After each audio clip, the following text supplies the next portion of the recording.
Yo me dedico a investigar movimiento. Y bueno, es una tarea que cuando uno empieza no termina nunca. A algunos los pone nerviosos, a mí me divierte. Yo cuento mis experiencias y mi percepción. Ya que la verdad no existe, yo doy mi opinión, que espero que no sea la vuestra. Porque el aprendizaje, desde mi punto de vista, es experiencial. Por lo tanto, es la propia experiencia la que puede agregar o no algún matiz a lo que es el movimiento. Y aquí me detengo un momento porque nunca llegué a entender esto de la educación física.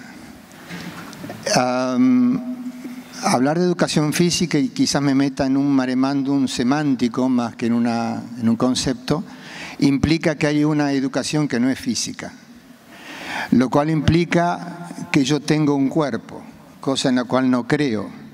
Yo creo que somos un cuerpo. No hay nada que no exista dentro de mi cuerpo. Mis principios éticos, si los tengo, son parte de mi cuerpo.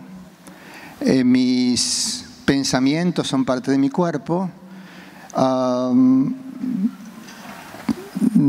Pensar que uno tiene un intelecto que se supone que es el cerebro, quiere decir que me sacaron la cabeza.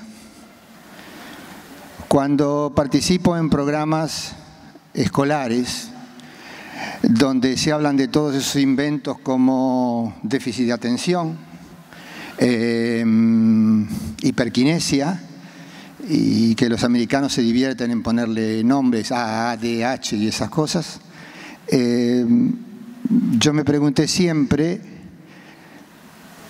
cómo es posible que, si ya está probado inclusive por la ciencia médica tradicional, que el cerebro se desarrolla, suponiendo que el cerebro fue una parte importante de mi cuerpo, que el cerebro se desarrolla a partir del movimiento, que se le pide a un niño que esté 40 minutos sentado tratando de entender una cosa que le explican de matemáticas que no tiene ningún significado, no le sirve para nada, entonces el chico se aburre. Hay un autor, bueno, es un investigador inglés, se llama Ken Robinson, que bueno, hasta escribió un libro sobre eso, que la escuela mata la creatividad. ¿Qué es la creatividad? Opciones. Por lo tanto, yo como maestro, y ahí es otra cosa que no me cierra tampoco, yo no creo que existan los maestros. Yo creo que existe gente que por alguna razón quiere aprender y gente que le facilita el aprendizaje, lo cual yo traduzco en mi lenguaje como acompañarlo. Si a alguno le interesa esto que estoy contando, hay un médico argentino, Fernando Castellón se llama, que escribió un libro que leí recientemente que se llama La exclusión. Él se refiere al tema del cáncer. Bueno, no le voy a hacer toda la bola del tema del cáncer porque no creo que les interese, pero es interesante cómo su pensamiento trasciende el área del cual está hablando. Y cuando digo trasciende, estoy hablando de uno de las tres bases del aprendizaje. Tiene que ser significativo, tiene que ser recíproco, tiene que haber reciprocidad y tiene que trascender. Por eso que yo mis clases, cosa que aquí lamentablemente por razones obvias no puedo hacerlo, pregunto qué quieren hacer o qué les interesa, aunque sea una clase de voleibol. Es de la respuesta a quien me dirijo que yo elaboro mi tarea. Por lo tanto, tampoco creo en los programas.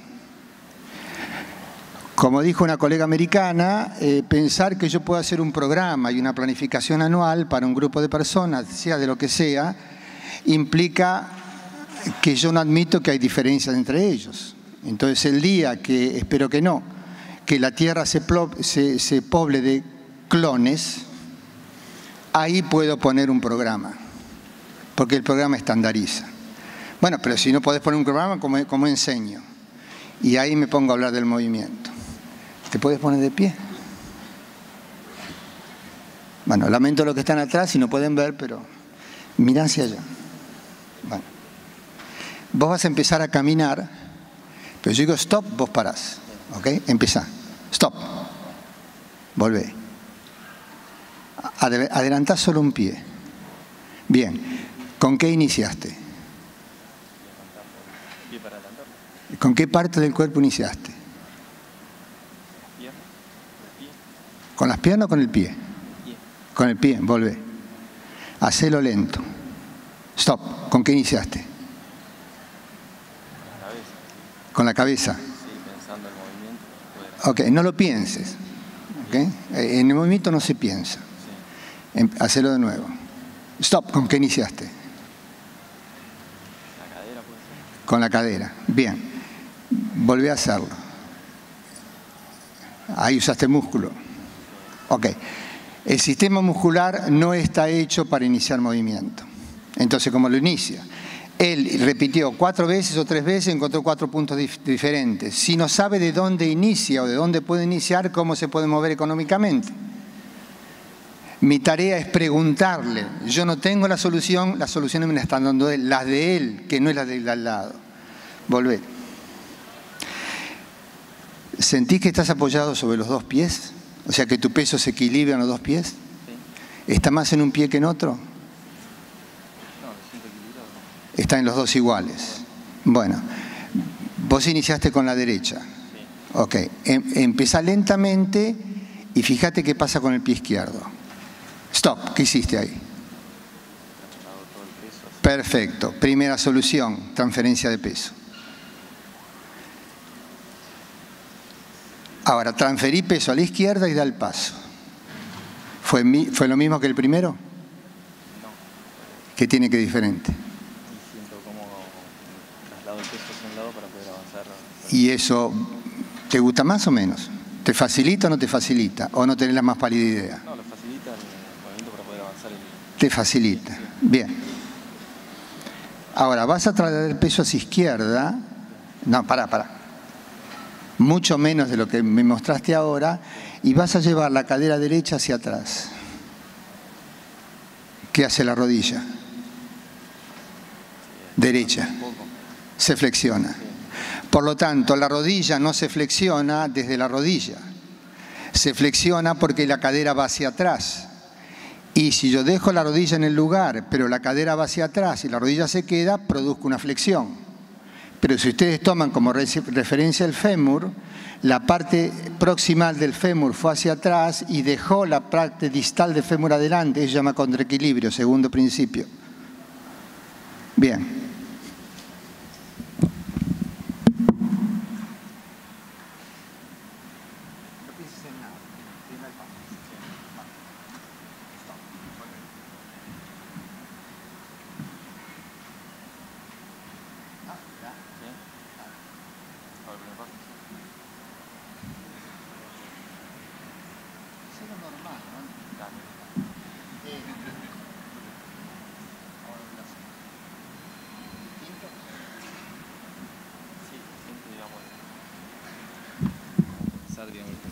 ¿Qué es lo que se siente?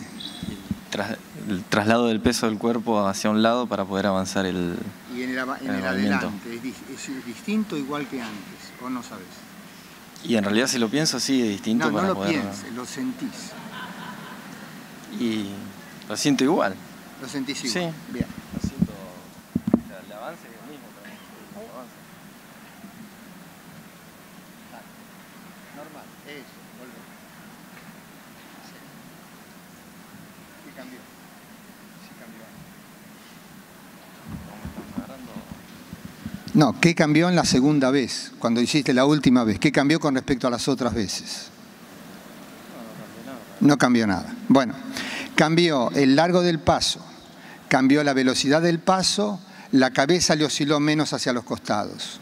Entonces no tiene momentum, y si yo tengo menos momentum lateral, que es la que tiene el viejito cuando va caminando, o que es la que tiene el bebé cuando comienza a caminar, que abre los brazos y va así, porque son muy inteligentes. Cuando baja los brazos el bebé, quiere decir que ya empezó con la rotación de la cadera. Por eso hay que mandar preso al que inventó el andador. Pero eso corre por mi cuenta. Ahora, yo vi 3 cambios, pero él no los sintió. Por lo tanto, los cambios no existen. Solo existe lo que él siente, no lo que él piensa. Si esto se hace, bueno, probamos.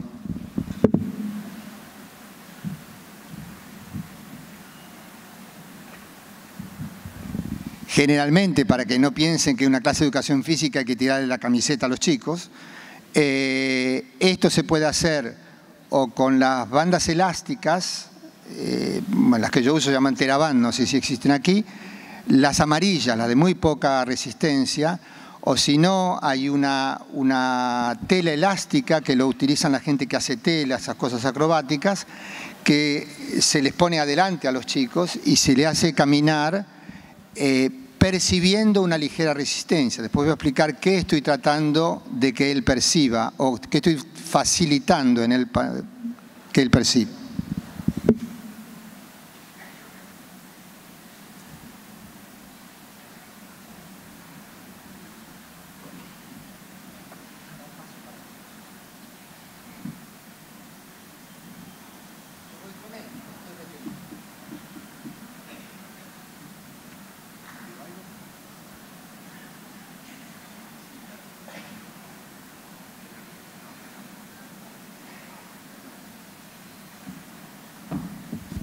En el ir para adelante, ¿cambió algo con el ir para adelante de las veces anteriores?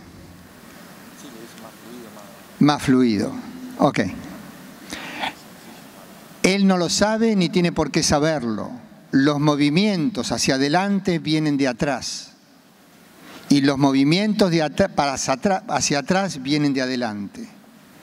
Esto quiere decir que cuando él cambia el peso, gira la cadera, se le flexiona las rodillas, transfiere el peso en el pie de apoyo y avanza, en esta pierna que avanza el movimiento viaja del isquión al talón. Por eso apoya talón. En términos generales, si yo pido a la gente que vaya hacia atrás, ya sea porque le pongo un ventilador atrás que siente el aire, ya sea porque tiene una cinta elástica que le pone en evidencia la función de la gravedad. Sentate después, gracias. O cómo funciono yo en la gravedad. Se cree que la gravedad va de arriba hacia abajo, cosa que es cierto. Pero también hay gravedad cuando voy para adelante. Que pese menos de la de arriba de abajo, que me resista menos, también es posible. También hay gravedad hacia atrás, también hay gravedad hacia los costados.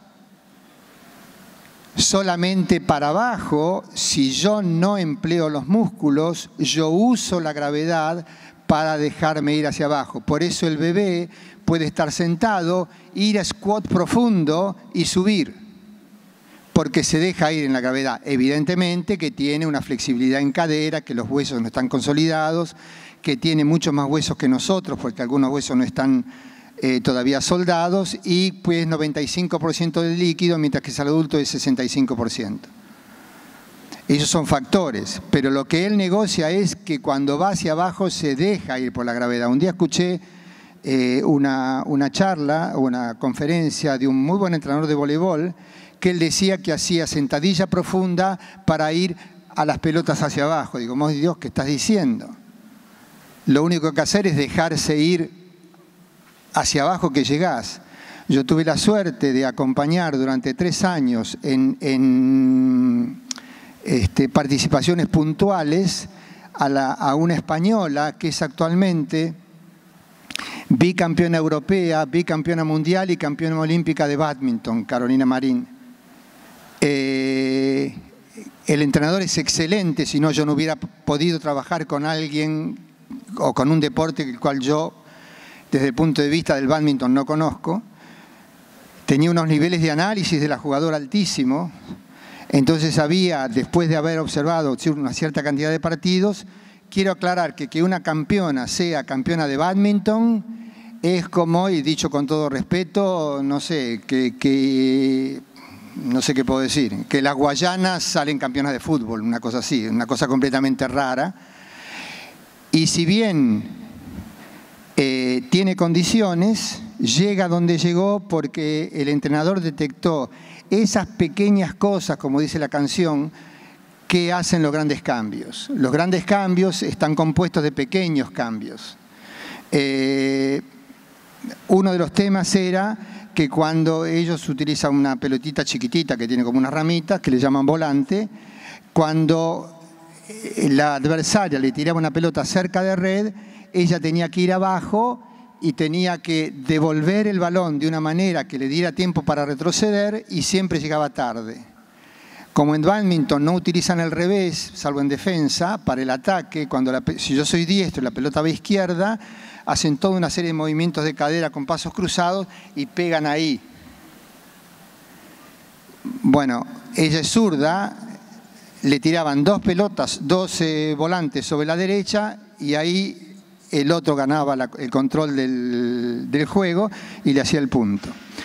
Entonces el entrenador me decía, yo veo que se clava en el piso y que le cuesta volver, mientras que cuando veo a los grandes jugadores, que en general son asiáticos, hacen otra cosa pero no sé qué es.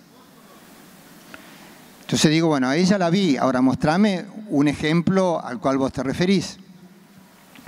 Vi el de un chino, que fue el único jugador que vi que se sonreía durante el partido. No sé si era porque lo estaba sobrando al otro, porque el chino tiene la sonrisa puesta. Y enseguida me pegó en el ojo que lo que el chino tenía y que la española no tenía es el movimiento en curva hacia abajo de la cadera, que es esto. Mientras que el español iba ahí y se clavaba. Entonces no es un tema de fuerza. El tema es que dejo ir la cadera, pero como las grandes articulaciones del cuerpo son de gran movilidad del cuerpo, son de cabeza a cavidad, eso implica rotación, que es el otro aspecto del movimiento. Para oponerse a la gravedad hay que rotar si uno no quiere tener mucho trabajo para ir para arriba. Entonces, en lugar de hacer esto, si uno hace esto, aumenta la velocidad. Cuando yo le pido a él que deje la cadera atrás, está rotando. A nivel de cuerpo necesita que la articulación sacroilíaca, que no es una cosa bloqueada porque los ilíacos sobrepasan al sacro, existe una pequeña articulación donde cuando yo cargo el peso a izquierda, el coxis, que es un elemento de contraequilibrio, va a izquierda rotando, o sea, flamea. Mientras que la parte superior del sacro va hacia derecha. Yo no puedo hablar así con un atleta. Yo tengo que crear un movimiento que despierte la sensación de esa parte del cuerpo en el atleta o en el chico que está en una clase de educación física. Cuando empezamos a trabajar con esa jugadora, en el próximo torneo internacional que tuvo, se hace un scout del rendimiento de la jugadora, y en ese tipo de pelota bajó el nivel de error un 40 o un 50%, que para el entrenador era enorme. La otra cosa que tenía, que era cuando saltaba, los pies los tenía derechos. O sea, no le colgaban. Y si cuando yo salto el pie no cuelga, quiere decir que estoy empleando, si queremos hablar del musculito, estoy empleando el tibial anterior. Pero si estoy en el aire y yo empleo un tibial anterior, eso me causa, entre otros lados del cuerpo, tensión en los hombros. Por lo tanto, voy a aumentar el trabajo de la musculatura del hombro para conseguir la fuerza. Si se cuelgan los pies, automáticamente la lumbar tiene facilidad para rotar, porque es un tema de tono, y el tono no es solo muscular, el tono es general. Hay tono en fluidos, hay tono en órganos, hay tono en cerebro, hay tono en mirada. Hay momentos en que hay que bajar el tono y hay momentos que hay que subir el tono. Por eso cuando me dice que un chico es hipotónico o hipertónico, digo, ¿de qué me están hablando? Eso no es ni un diagnóstico, ni una enfermedad, nada. El asunto es cuándo puedo usar uno y cuándo debo usar otro. Es la transferencia, esas son opciones. Entonces mi tarea es dar opciones. Y la base de esas opciones son 3 pilares desde el punto de vista del cuerpo. Transferencia de peso, rotación, que es la mejor manera de gestionar la gravedad, y contraequilibrios. Si yo hago este movimiento y llego hasta acá, ahí ya me estoy cayendo. Pero si hago un contraequilibrio, puedo seguir más. Por lo tanto, cuando yo veo un cuerpo moverse, como el de él, por ejemplo, en el primer paso que hizo esto.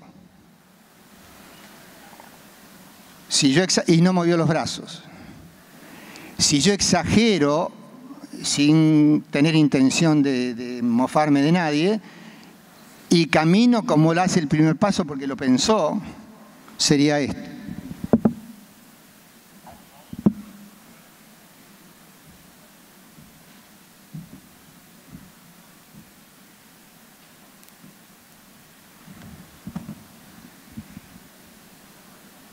Entonces, cuando yo tomo una clase y doy un ejemplo, porque algún punto de referencia que tengo que tener, para mí hay 2. Primero es el de bipedestar y segundo es el del piso, o sea, ir al piso. Cuando veo un niño que cuando camina, no lo sabe él, que tiene contraequilibrios para caminar y transfiere peso en el pie, y la cabeza está fija en el sentido de que no va con el cuerpo, tampoco tiene esto, quiere decir que tiene rotaciones. Tiene transferencia de peso y tiene contraequilibrios. Cuando ese chico lo llevo al piso, le digo estirate en el piso y rolá, como si fuera una botella en el piso, veo cómo articula el trabajo de cadera para rolar. Cuando veo el otro que camina así, y va al piso y le digo rolá, lo primero que hace es mueve el brazo. Por lo tanto, rola con el movimiento del adulto, que es a partir de los músculos. Pero cuando va a una actividad deportiva, deporte o una actividad donde el cuerpo esté muy presente, tiene problemas para articular ciertos movimientos. Entonces no tiene talento o es torpe. Y ahí entra otro aspecto para mí de la enseñanza, que es el de la mediación. O sea, tradicionalmente, o en la educación tradicional, hasta donde yo la conozco, y no quiero generalizar porque es peligroso, está quien posee la verdad, la transmite y quien la recibe. Pero resulta que todo lo que yo poseo, suponiendo que posea algo, si no sé lo que él o ella, dónde está él o ella, ¿cómo hago yo para enseñar? Me construye un modelo. Entonces, y los modelos son peligrosos porque van hacia el pensamiento único. Pensamiento único es, yo tengo una idea y toda mi elucubración sobre la idea se basa en probar que es la idea justa. Por lo tanto, no tengo opciones. Y no hay diálogo. Lo que no es pensamiento único es, y se basa en la duda, es que si no cuestiono, y cuando digo cuestionar no quiere decir ponerme en contra. Cuestionar viene, ya sea en francés o en inglés, significa pregunta. Si yo no me pregunto o repregunto el paradigma que sustenta una realidad, yo siempre vuelvo al mismo lugar. Hay otro autor que se llama De Bono, que escribió un libro sobre el pensamiento lateral. Y uno de los ejercicios que él propone para hacer con niños, o con adultos, o con jóvenes, es llevarlos a un supermercado. Lo hacen pasear por el supermercado y después tienen que escribir cómo ellos pensarían o qué cambios habría que hacer para que el supermercado sea o más agradable o más eficaz o se tarde menos tiempo. Hubo un grupo que lo hizo. O sea, pensamiento lateral, no dan que eso que está ahí y yo me tengo que enterar cómo es sino que yo digo, ¿cómo podría ser mejor, más fácil para mí? Que ofrecieron varias posibilidades y llegaron a la conclusión que ninguna posibilidad era más eficaz que la que el supermercado tenía. Pero primero cuestionaron el paradigma. Después dijeron, de todo lo que nosotros pudimos ver y pudimos elaborar como respuestas, lo que hay nos parece lo más apto. Para enterarme de eso, yo tengo que mediar. La mediación en el tema y en la distancia, lo que yo hice con él es una mediación cercana. Porque estuve cerca en la distancia y porque lo toqué. Y porque le toqué la camiseta, o sea, estoy muy cerca de él.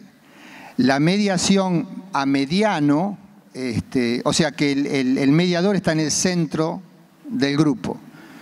Cuando el mediador se vuelve periférico, él explica la tarea o muestra la tarea y observa qué es lo que da en los chicos. Y no se juzga. Por suerte, en algunos lugares, en Escandinavia, ya están cambiando el chip. Y en 2 años en Finlandia va a haber una escuela que no tiene materias. Ya no se divide por matemáticas, geografía. Entonces le preguntaron, ¿cómo enseñan?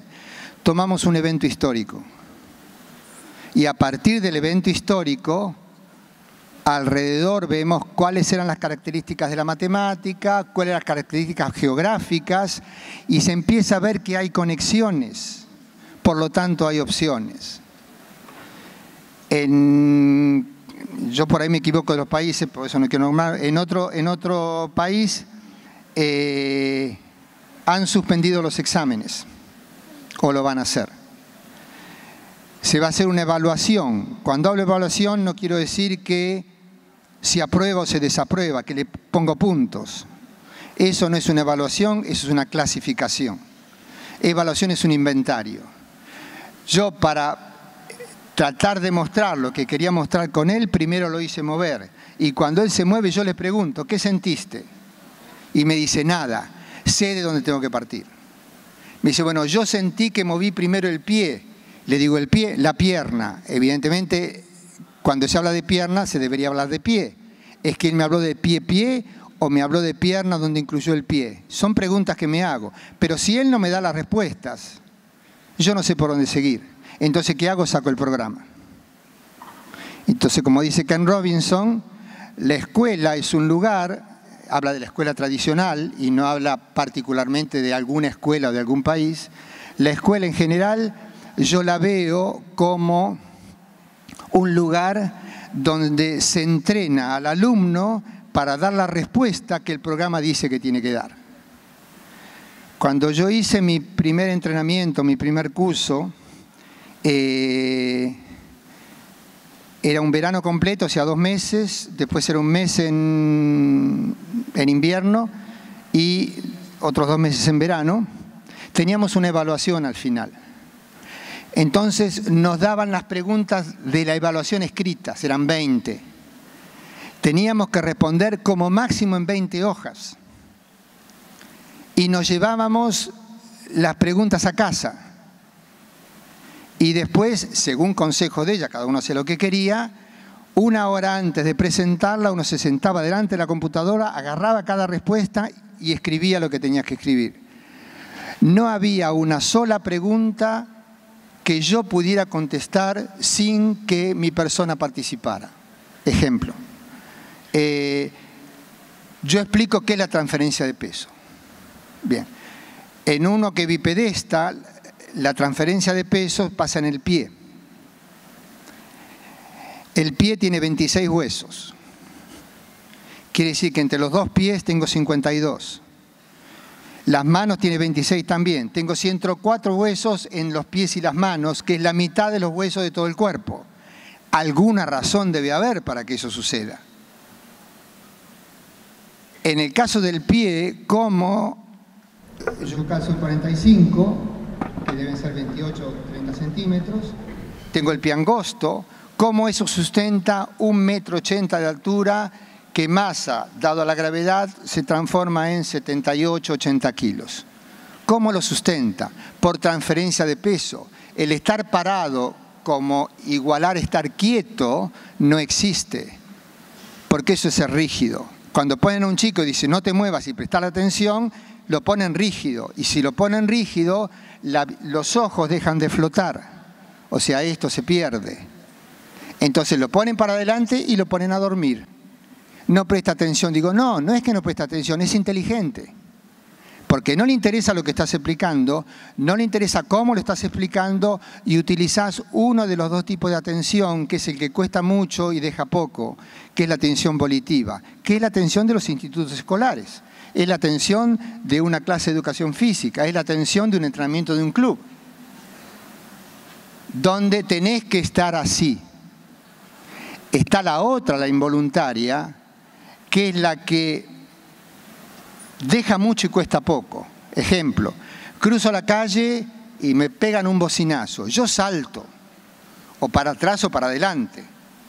Después, si tengo tiempo, miro. Si es un bocinazo fuerte, por ahí puedo pensar que es un camión.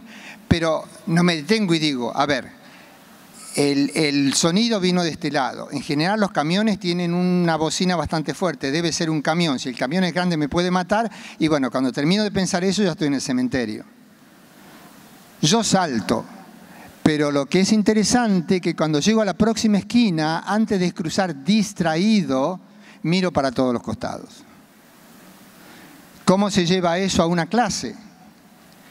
Con lo inesperado. O sea, cuando en Bélgica, por ejemplo, hay una escuela que ha abandonado los bancos y tienen esferas.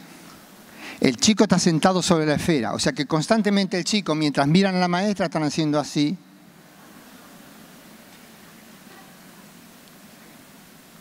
Sienten el cuerpo, y cuando yo siento en el cuerpo, mis ojos empiezan a flotar.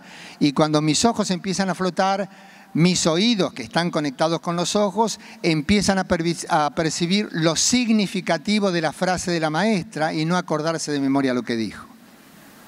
Pero cuando van al recreo, les han enseñado cómo jugar con el balón, que no es patearlo, porque eso crea desorden, en el sentido de que puede lastimar a alguien.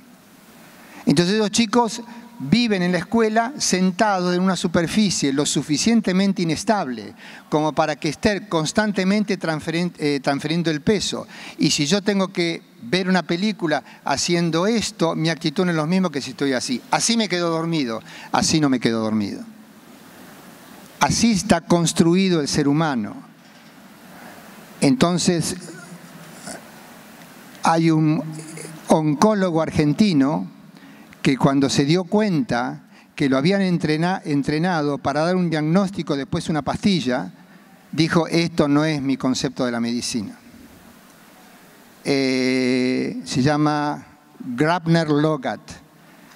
Si es medio complicado y a alguno le interesa todo lo que estoy contando, si van a internet, a YouTube, ponen Asociación Educar.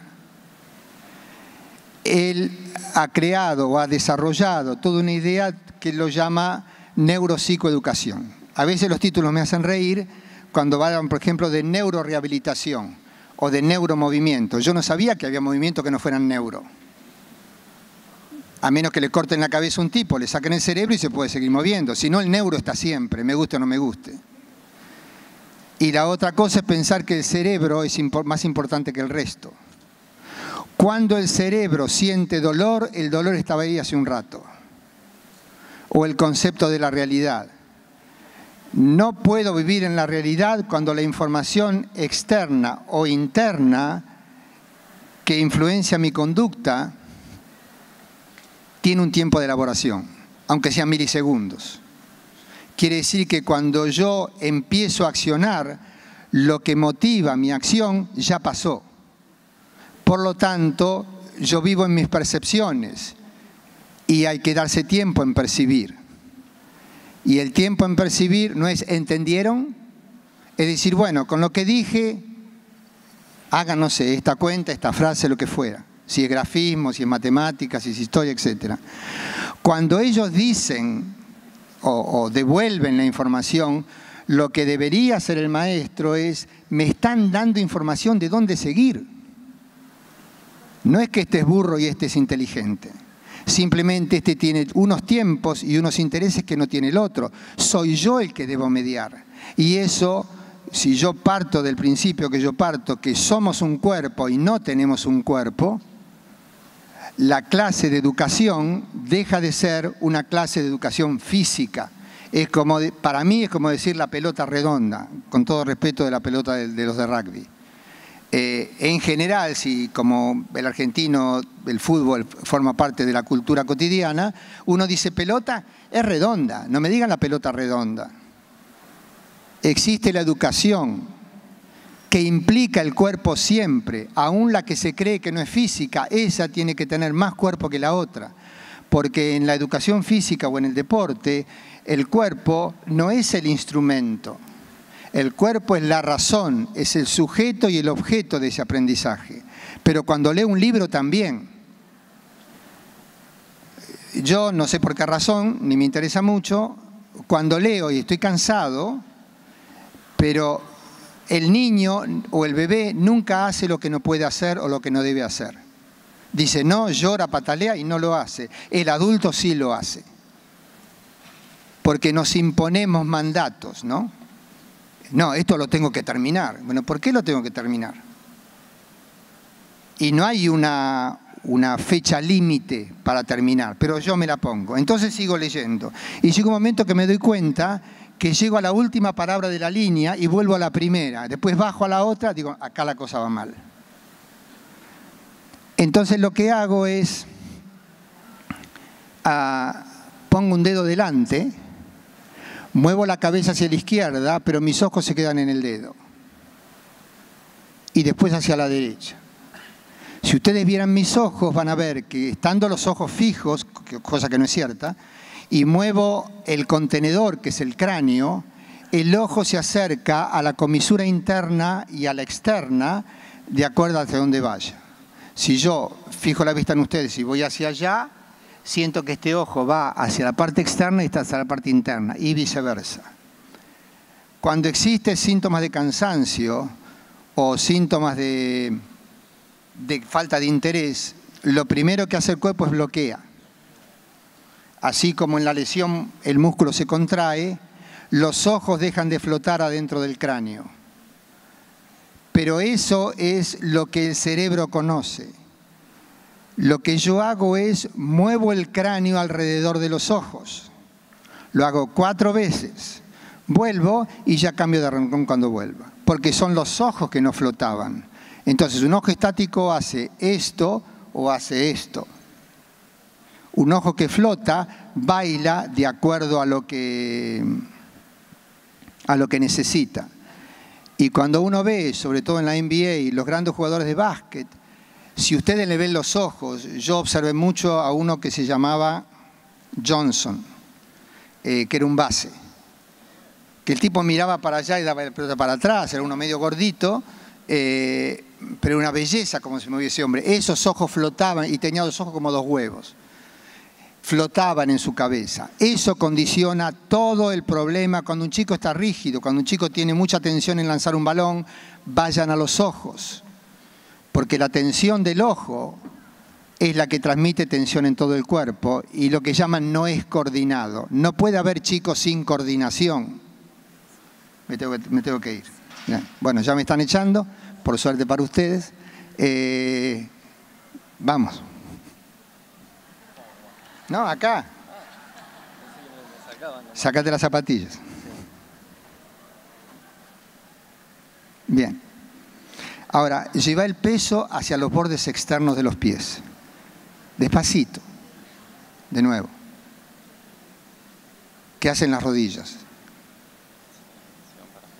Para afuera se van. Ok. ¿Rotan o no rotan? Prueba de nuevo. Así que es hacia afuera. Ok. ¿Qué hace el talón? Prueba de nuevo. ¿Pero rota o no? ¿Sí o no? Se va todo el peso Ok, en este momento cuando hago toda esta cosa que puede hinchar bastante, yo digo, por favor equivócate. Uno no se equivoca, uno está aprendiendo. El que aprende sin error, ese hace clonaje o fotocopia. Eso no es aprendizaje, es solo información, pero no la adquiere. Bueno, si tuvieras que bajar la cadera, como viste, a sentar haciendo esto, ¿cómo harías? Si tuvieras que hacer este movimiento que yo te pedí, yo le llamo el domador de barriles, pero a su vez sentarte, ¿cómo harías? ¿Hacer? Se te complica. Muy bien, lleva la cola para atrás. ¿Ahí se complica? Ok, lleva los brazos para adelante. ¿Se complica más o menos? Menos. Ahora, lleva los brazos para adelante y lleva las manos hacia arriba. ¿Y ahí? Menos. Porque la rotación externa del brazo, que lleva codo y hombro, facilita la rotación externa de la pierna. Porque está todo conectado. Ahora camina. ¿Qué es diferente? ¿Sí? ¿Hay alguna diferencia con esto y lo que hiciste antes, por más que ahora estés descalzo? No tenés diferencia. Bueno, empezó a flamear el brazo izquierdo, lo cual quiere decir que la cadera izquierda se empezó a rotar. Eso lo sé yo. Si él no lo nota, lo que yo veo no existe. Entonces, de aquí tengo que armar un proyecto o ejercicio, como quieran llamarle, para que él tenga sensación en que cada vez que las caderas se mueven, condicionan los brazos y no existe el braceo. Yo digo que es la técnica del perchero y la capa. Pongo una capa en un perchero, una manera de mover la capa es mover la capa, que es lo que él hace. La otra manera es mover el perchero y la capa se mueve sola. Quiere decir que el esqueleto axial es el eje del movimiento del esqueleto distal, pero necesita rotación. Muchísimas gracias. Bueno, chao.